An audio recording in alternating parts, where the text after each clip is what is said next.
Good morning class. आज हम बहुत बहुत बहुत इम्पोर्टेंट टॉपिक पढ़ने वाले हैं कि फिलिंग होती है जो ऑर्बिटल्स की एटम के अंदर, उसमें इलेक्ट्रॉन्स जो जाते हैं वो कैसे जाते हैं। तो सबसे पहले मैं आपको बता दूं, इसमें 3 रूल्स फॉलो होते हैं। सबसे पहले रूल है Aufbau principle, second Hund's rule of maximum multiplicity and third is Pauli's exclusion principle. अब हम इनको बिल्कुल वन बाय वन पढ़ेंगे डिटेल से। तो सबसे पहले हम आते हैं अफबाउ प्रिंसिपल पे।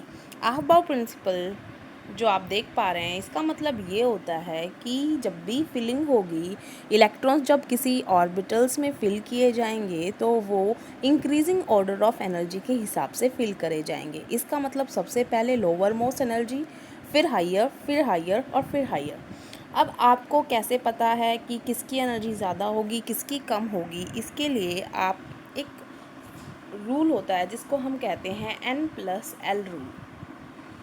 इसके हिसाब से जब हम N मतलब प्रिंसिपल क्वांटम नंबर, L मतलब एजीमुथल क्वांटम नंबर, इन दोनों को जब सम कर देंगे तो जिसका भी सम आएगा, जिसका सम कम आएगा उसकी कम एनर्जी होगी, जिसका सम ज़्यादा आएगा उसकी ज़्यादा एनर्जी होगी।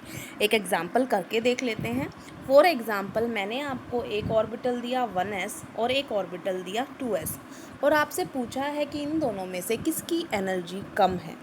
कम पूछिए, ठीक है। तो इसके लिए n कितना है 1, इसके लिए l कितना है, s के लिए 0 वैल्यू होती है। तो इनका जो N+L रूल के हिसाब से इसका जो सम है वो 1 आया है और इसी हिसाब से इसका सम कितना आएगा 2। इसकी वैल्यू से कम है, इसका मतलब ये कम एनर्जी लेवल वाला है और ये हायर एनर्जी लेवल वाला है। इसका मतलब जब फिलिंग होगी तो 1s पहले भरा जाएगा, 2s बाद में भरा जाएगा, ठीक है। तो इसी तरीके से ऑर्डर निकालने के लिए या याद रखने के लिए एक सिंपल सा तरीका है। देखो, आपको एक बार तो याद होगा कि आपको बताया था हमने कि जब पहली शेल होती है उसमें एक ही सब शेल मौजूद होता है s। 2 के लिए 2 पॉसिबल थे, 2s और 2p।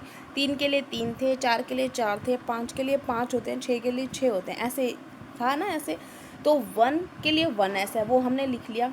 हमने दूसरी लाइन में लिखा 2s 2p, तीसरी लाइन में लिखा 3s 3p 3d, 4s के लिए 4s 4p 4d और फिर इनको डायगोनली मिला दिया। डायगोनली मिलाने से क्या हुआ, इसका मतलब मैं क्या कह रही हूँ, जब मैं ये जो ऑर्डर आएगा ना इस तरीके से, ये ऑर्डर आपका बिल्कुल वो होगा जो एनर्जी इंक्रीजिंग ऑर्डर के हिसाब से होना चाहिए। तो आपको याद करने में डिफ़िकल्टी नहीं होगी। एक बार आप इस ऑर्डर से लिख लोगे तो आपको हमेशा याद रहेगा और अभी भूल भी जाओगे तब दोबारा से रिकॉल कर सकते हो। जैसे सबसे पहले कौन सा ऑर्बिटल भरा जाएगा 1s, उसके बाद कौन सा भरा जाएगा 2s, उसके बाद 2p, फिर 3s, फिर 3p, फिर 4s। देखो, अगर हम अपने तरीके से जाते हम 3p के बाद 3d भरते, लेकिन ये कह रहा है कि पहले 4s भरा जाएगा फिर 3d भरा जाएगा। अब आपको लगेगा कि हो सकता है ये गलत आ गया हो, गलत एरो है, तो हम एक बार इसको करके देख लेते हैं कि 3d और 4s में से किसकी एनर्जी कम है और किसकी एनर्जी ज़्यादा है। तो ये हमने लिया 4s और ये हमने लिया 3d, ठीक है। हमारे हिसाब से किसकी एनर्जी ज़्यादा है वो हम कैलकुलेट कर रहे हैं। इस जो ये डायग्राम था, इस डायग्राम के हिसाब से 4s की जो है वो वैल्यू कम आ रही है, 3d की ज़्यादा आ रही है। तो कैसे कैलकुलेट करेंगे? आपका रूल क्या था N+L। तो यहाँ पर n की वैल्यू कितनी है 4 और इसकी वैल्यू कितनी है s का l क्या होता है 0। तो इसका सम कितना आया 4, इसमें कितना आया 3 प्लस, देखो s होता है 0, p होता है 1, d होता है 2 हो गया। तो इसका कितना आया सम 5। अब आप बताओ कौन सा ज़्यादा है, 5 ज़्यादा है ना 4 से। इसी वजह से एनर्जी भी ज़्यादा होगी किसकी, 3d की ज़्यादा होगी 4s से। तो इस तरीके से आप उनकी एनर्जी बता सकते हो। तो जब फिलिंग होगी तो 3p के बाद 4s की फिलिंग होगी, फिर 3d की फिलिंग होगी। ठीक है। तो अफबाउ प्रिंसिपल समझ में आ गया, क्या कह रहा है अफबाउ प्रिंसिपल? अफबाउ प्रिंसिपल ये कह रहा है कि जब भी फीलिंग होगी according to increasing order of energy होगी। एक बार देख लेते हैं क्या कह रहा है। In the ground state of the atoms, ground state का मतलब होता है बेटा जैसे इलेक्ट्रॉन नॉर्मली एग्जिस्ट करते हैं किसी एटम के दौरान। एक्साइटेड स्टेट जब होती है जब हम किसी तरीके से उसे किसी फॉर्म में हीट दे देते हैं, एनर्जी दे देते हैं, इलेक्ट्रॉन अपनी जगह छोड़ के कहीं और चला जाए। जैसे आप अपने घर छोड़ के किसी का निमंत्रण आ जाए तो किसी दूसरे के घर चले जाओ, तो उस वक्त आप एक्साइटेड स्टेट में हो। लेकिन आप जैसे ही नॉर्मल कंडीशन होगी आप अपने घर वापस आ जाओगे। इसीलिए एक्साइटेड स्टेट में इलेक्ट्रॉन ज़्यादा देर नहीं रह सकता, उसे वापस अपनी ग्राउंड स्टेट में आना पड़ता है। तो ये बोल रहा है जब ग्राउंड स्टेट ऑफ एटम है तो उसके अंदर जब ऑर्बिटल्स की फिलिंग होगी वो तो किस हिसाब से होगी, इंक्रीजिंग एनर्जी ऑर्डर के हिसाब से, बढ़ते हुए क्रम में होगी। तो इसका मतलब सबसे पहले कौन आएगा, 1s, अभी आपने थोड़ी देर पहले पढ़ा था इसे, उस डायग्राम के हिसाब से। फिर आएगा 2s, फिर आएगा 2p, फिर आएगा 3s, फिर आएगा 3p, फिर आएगा, ध्यान करो, फिर कौन आएगा 4s, फिर आएगा 3d, और उसके बाद कुछ और आएगा। ठीक है ना। मोस्टली आपकी जितनी कॉन्फ़िगरेशन है 30 तक पूछी जाती हैं, और 30 तक में सिर्फ यही ऑर्बिटल्स यूज़ होते हैं। अगर आप और आगे का पता करना चाहते हो तो आपको डायग्राम पता ही है कि 3D के बाद कौन आएगा, 3D के बाद आएगा 4p, फिर 5s। ठीक है। लेकिन आपको मैंने बताया ना अभी, आप सिर्फ इतना ही पूछा जाता है। तो पहला रूल समझ में आ गया होगा सबका कि जब भी इलेक्ट्रॉन्स की फिलिंग होगी तो एनर्जी इसके हिसाब से होगी। तो ये ऑर्डर दे रखा है एनर्जी का, पहले 1s भरा जाएगा, फिर 2s, फिर 2p, फिर 3s, फिर 3p, फिर 4s, फिर 3d, फिर 4p, 5s and so on. ठीक है। आप उस डायग्राम से ये ऑर्डर रिमेंबर कर सकते हो। पहला रूल हमारा हो गया। हम आते हैं हम दूसरे रूल पर। दूसरा रूल जो होता है वो होता है पोलीज एक्सक्लूजन प्रिंसिपल। अब पोलीज का मतलब क्या है? पोली एक साइंटिस्ट हुए थे जिन्होंने ये बोला था, एक तरीके से आपने डायलॉग सुना होगा कि दो तलवारें एक म्यान में नहीं रह सकती, होता है ना। उसी तरीके से यहाँ पे भी यही कह रहा है कि दो electron same quantum number set के साथ एक ही ऑर्बिटल में नहीं रह सकते। क्या कह रहे हैं ये? No two electrons in an atom can have the same set of 4 quantum numbers. देखो 4 क्वांटम नंबर्स का मतलब वो 3 बराबर रख सकता है, लेकिन चौथा तो उसका अलग होना ही चाहिए। उसका n सेम हो सकता है, l सेम हो सकता है, m सेम हो सकता है, बट एटलीस्ट उसकी स्पिन तो अपोजिट होनी चाहिए। एक ऑर्बिटल में जब आ जाएगा तो ऑर्बिटल के अंदर 2 ही इलेक्ट्रॉन पॉसिबल है और दोनों की स्पिन क्या होनी चाहिए, अपोजिट होनी चाहिए। जैसे फॉर एग्जांपल हमारा एक ऑर्बिटल है, ये हमने ये बोला 1s। एक ऑर्बिटल में बेटा हमेशा 2 ही इलेक्ट्रॉन आ सकते हैं। पोलीज एक्सक्लूजन प्रिंसिपल क्या कह रहा है कि एक ऑर्बिटल में 2 ही मैक्सिमम इलेक्ट्रॉन आ सकते हैं, लेकिन उन दोनों की स्पिन जो है वो अपोजिट होनी चाहिए।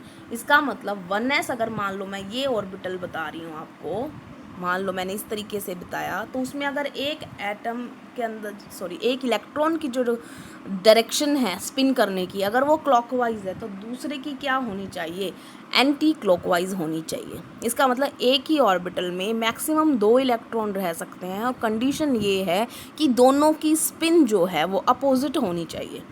समझ में आ गया? अगर इनकी स्पिन अपोजिट नहीं हुई, फॉर एग्जांपल मान लो मैंने स्पिन इसकी अपोजिट नहीं की और मैंने ये लिख दिया, और मान लो ये 1s का है और दोनों ऐसे लिख दिए, तो अब एक बात बताओ, इनके लिए चारों सेट ऑफ क्वांटम नंबर्स निकालो, n, l, m और s। हम पहले इस इलेक्ट्रॉन की बात कर रहे हैं। देखो n क्या है 1, इसके लिए s l की वैल्यू क्या आ गई 0, इसके लिए वैल्यू क्या आ गई 0, और उसके बाद स्पिन क्योंकि ये क्लॉकवाइज डायरेक्शन में आ रहा है तो +½ ठीक है।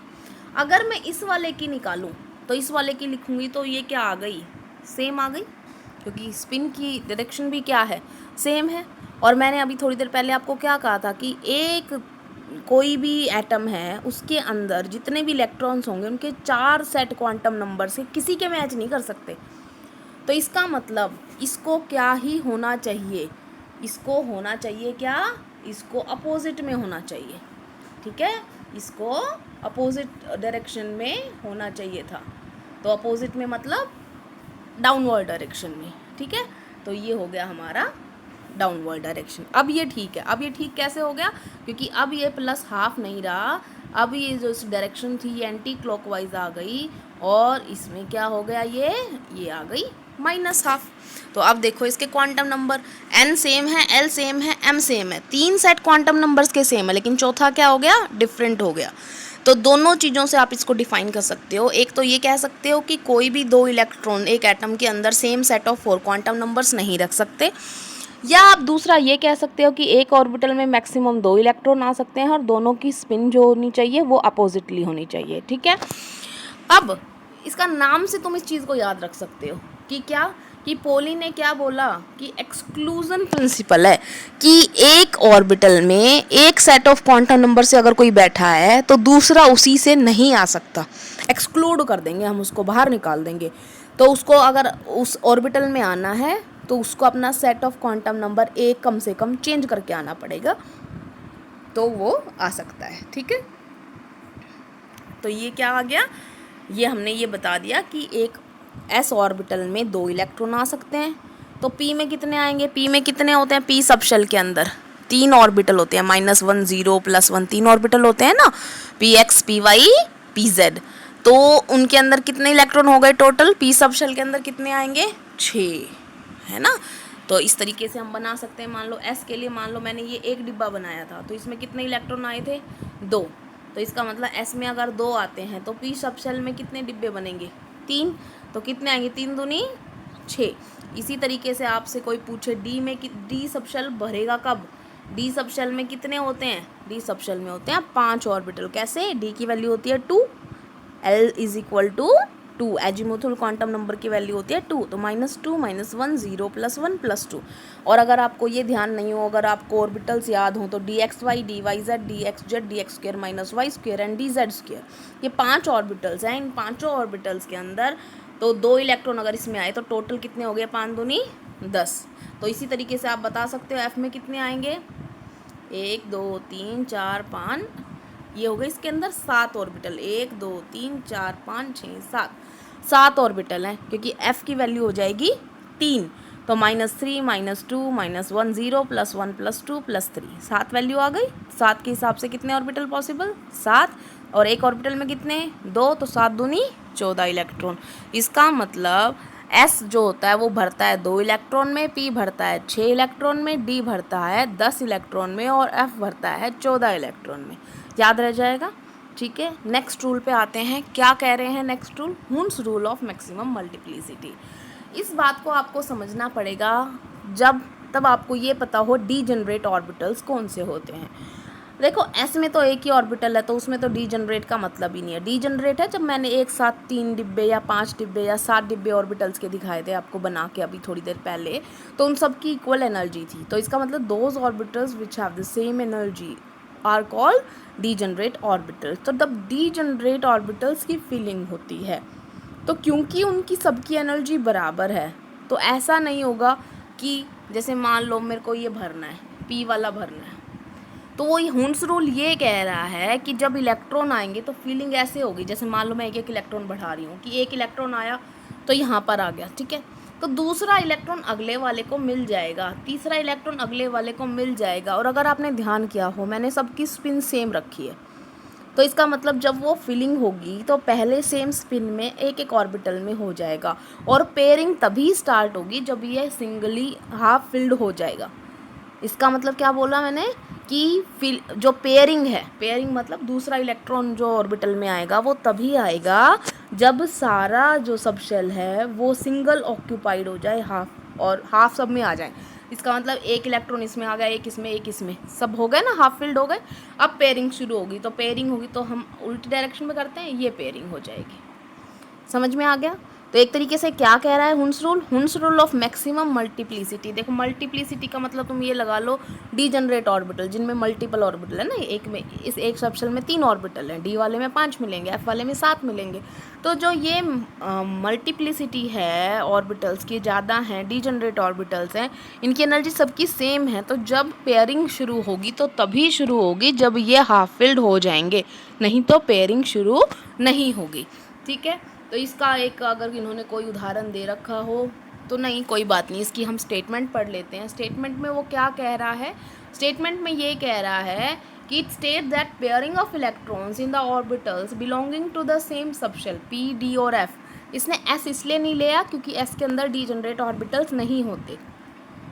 डज नॉट टेक प्लेस, कि पेयरिंग तब तक नहीं होगी until each orbital belonging to that subshell has got 1 electron each singly occupied हो जाए, तब तक हम उसको पेयरिंग स्टार्ट नहीं करेंगे। समझ में आ गया?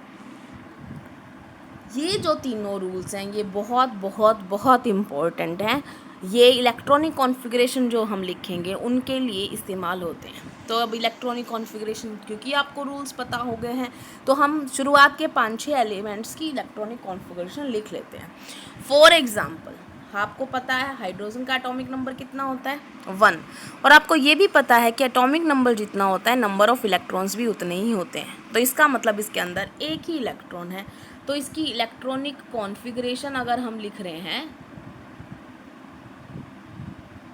इलेक्ट्रॉनिक कॉन्फ़िगरेशन लिखेंगे तो क्या लिखेंगे, सबसे पहले ऑर्बिटल कौन सा भरा जाता है, 1s। तो उसमें कितना इलेक्ट्रॉन आया, 1, तो ये बन गया 1s1। अब जो हीलियम है, हीलियम के अंदर 2 एटॉमिक नंबर होता है, तो इसका मतलब इसके अंदर 2 इलेक्ट्रॉन है। तो फिलिंग होगी तो अब s के अंदर तो 2 इलेक्ट्रॉन आ सकते हैं, अपोजिटली स्पिन कर देंगे तो इसका मतलब दूसरा इलेक्ट्रॉन भी यहाँ आ जाएगा। ठीक है, अब बात करते हैं हम तीसरे की, लिथियम। लिथियम का होता है एटॉमिक नंबर 3।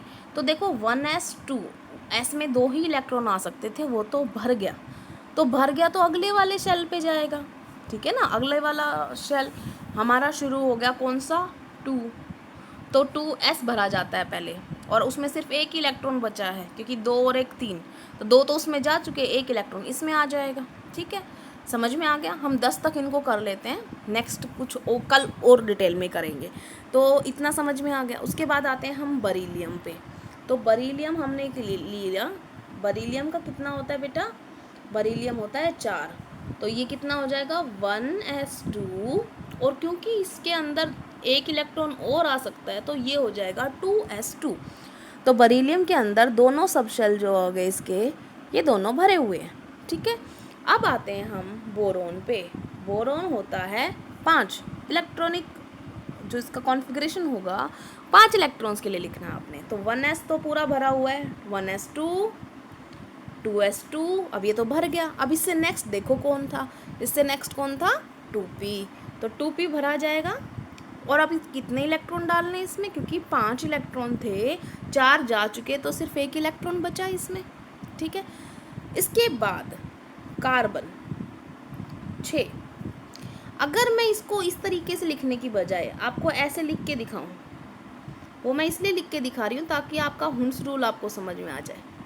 अगर ये 1s है, ये 2s है और ये 2p है, तो इसको लिख के दिखाओ, 2 इलेक्ट्रॉन इसमें हो गए, 2 इलेक्ट्रॉन इसमें हो गए, 1s2, 2s2। तो 2p कितना होना चाहिए, 2p 2 होने चाहिए, है ना। 6 इलेक्ट्रॉन है, 4 अंदर हो गए 1s2, 2s2 में, तो बाकी बचे 2 इलेक्ट्रॉन। तो आपने ऐसा नहीं करना कि 1 इलेक्ट्रॉन इधर भर दिया और दूसरा भी इसके साथ भर दिया। आपको कहाँ जाना है, आपको अगले वाले में जाना है विद द सेम स्पिन। ठीक है, स्पिन अगर आपने क्लॉकवाइज रखी है तो क्लॉकवाइज रखो, एंटी क्लॉकवाइज रखी है एंटी क्लॉकवाइज रखो, लेकिन सेम रखनी है। इतना समझ में आ गया? उसके बाद अब आते हैं हम 7th पे। 7 कौन है, नाइट्रोजन। तो अगर मैं लिखूँ ये 1s2, ये 2s2, तो 2p के लिए आप क्या लिखोगे बेटा, 2p के लिए क्या लिखोगे, 3 इलेक्ट्रॉन बच गए ना, 1 2, और ये पूरा फुल्ली फिल्ड हो गया इसके अंदर। सॉरी सिंगली फिल्ड, गलती से बोल दिया फुल्ली फिल्ड, हाफ फिल्ड हुआ है, सिंगली ऑक्यूपाइड हो गया है। लेकिन सिंगली ऑक्यूपाइड का मतलब हर एक जो ऑर्बिटल है यहाँ पर मौजूद, वहाँ पर ये 1 इलेक्ट्रॉन मौजूद है। ठीक है, अब बात आते हैं हम 8 पे। 8 पे आते हैं तो यहाँ पे क्या हो जाएगा, ये 1s2, 2s2, और यहाँ पर जो 2p है तो वहाँ पर 4 इलेक्ट्रॉन बचे, 1 2 3, और 1 इलेक्ट्रॉन कहाँ आ जाएगा, अब पेयरिंग शुरू हो जाएगी। क्योंकि हमारा हुंस रूल ने ये बोला था पेयरिंग तभी शुरू करनी है जब आपका जो सब शेल है वो सिंगली ऑक्यूपाइड हो जाए। तो हमारा यहाँ पर सिंगली ऑक्यूपाइड हो गया था, तो अब हम पेयरिंग शुरू कर सकते हैं। नो की लिख सकते हो आप, फ्लोरीन 1s2 2s2, और नो के लिए क्या लिखोगे आप, 2p5। तो 5 में आप ये एक इलेक्ट्रॉन यहाँ पे और दिखा दोगे, ठीक है। अब आते हैं हम नियोन। नियोन की क्या होगी बेटा, 1s2 2s2 और 2p6, 6 पूरे हो गए, तो 2p6 हो गया, p सब शेल फुल्ली फिल्ड हो गया। अगर मैं आपसे अब क्वेश्चन पूछूं, हीलियम और नियोन लेस रिएक्टिव होते हैं, किसी से कंपाउंड नहीं बनाते हैं, नोबल गैसेस मानते हैं, तो क्यों मानते हैं? तो आप बता सकते हो, आप क्या कहोगे कि उनकी जो कॉन्फ़िगरेशन आपने देखी, जैसे 2p6 की लास्ट में 2p6 है हमारा, तो इसका मतलब एक इलेक्ट्रॉन यहाँ पर है, एक इलेक्ट्रॉन यहाँ पर है, सब में इस क्या है, पेयर्ड है। तो ये 2p6 दिखाया मैंने आपको, तो यहाँ पर ये नियोन के लिए फुल्ली फिल्ड है, लास्ट वाला सब शेल भी। और जो हीलियम की बात कर रहे हैं, हीलियम में होता है 1s2 2s2, तो 2s वाला भी कम्प्लीटली फिल्ड था। दोनों ही केसेस में जो सब शेल है वो कम्प्लीटली फिल्ड है, और कम्प्लीटली फिल्ड होता है बेटा वो बहुत ज़्यादा स्टेबल होता है, तो उसे ना ही इलेक्ट्रॉन लेने की ज़रूरत होती है ना ही इलेक्ट्रॉन देने की ज़रूरत होती है, इसीलिए वो क्या होते हैं, वो रिएक्टिव नहीं होते हैं, ठीक है। इसीलिए वो नोबल गैसेस की तरह रिएक्ट करते हैं। नोबल गैसेस किसी से रिएक्ट नहीं करती, वो नोबल गैसेस की तरह बिहेव करते हैं। तो ये हो गई बेटा इलेक्ट्रॉनिक कॉन्फ़िगरेशन। हम बाकी एलिमेंट्स की बाद में करेंगे। देखो सारी कर रखी हैं यहाँ पे, हमने जो करी थी वो हो गई हैं सारी। ये दिखाई है हाइड्रोजन की 1s1, ये दिखाई है हीलियम की, और उसके बाद ये लिथियम, बेरिलियम, बोरोन, ये जो मैंने अभी करवाई है सारी यहाँ पर हो गई हैं। समझ में आ गई सारी? मेरे ख्याल से आ गई होंगी आपको। हम कुछ और करेंगे कल प्रैक्टिस के लिए, 10 तक आप अपनी नोटबुक में ज़रूर लिख लेना। बाकी लिखने का जो होगा मैं प्रिंसिपल लिख दूँगी, आप ये वाली चीज़ें तो खुद से लिख सकते हैं, ठीक है। Thank you class.